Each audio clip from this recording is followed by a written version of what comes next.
नमस्कार दोस्तों, आज का हमारा विषय बेहद दिलचस्प और महत्वपूर्ण है। हम बात करेंगे एक ऐसे नेता के बारे में जिन्होंने हाल ही में युवा पीढ़ी को लेकर कुछ अहम बातें कही।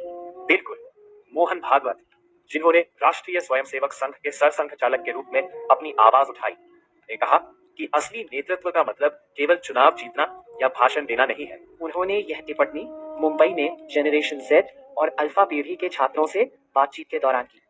तो क्या आपको लगता है कि यह संदेश केवल छात्रों के लिए था या इसका व्यापक अर्थ है? यह एक अच्छा सवाल है।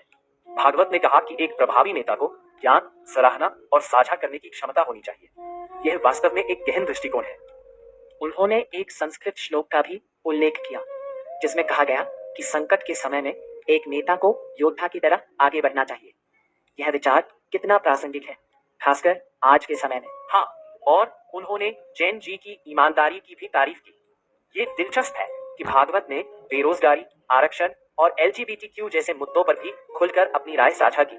तो क्या आपको लगता है कि ये मुद्दे वर्तमान युवा पीढ़ी के लिए महत्वपूर्ण है या ये सिर्फ राजनीतिक बयानों का हिस्सा है?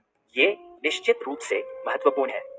भागवत ने छात्रों की शिकायतों को जायज ठहराया और कहा कि उन्हें राष्ट्र विरोधी समझना गलत है। ये एक सकारात्मक संकेत है।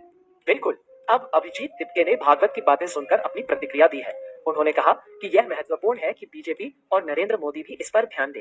तो क्या आपको लगता है कि इस तरह के बयान वास्तव में बदलाव ला सकते हैं, या ये सिर्फ एक और बयान है जो अनदेखा कर दिया जाएगा?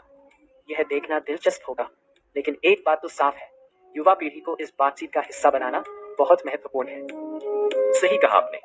और अंत में हमें इस चर्चा से यह सीख मिलती है कि असली नेतृत्व का मतलब सिर्फ शब्द नहीं बल्कि कार्य भी है। तो दोस्तों, आज की चर्चा यही खत्म होती है। हम आशा करते हैं कि आप सभी ने इस विषय पर विचार किया होगा। अगली बार फिर मिलेंगे।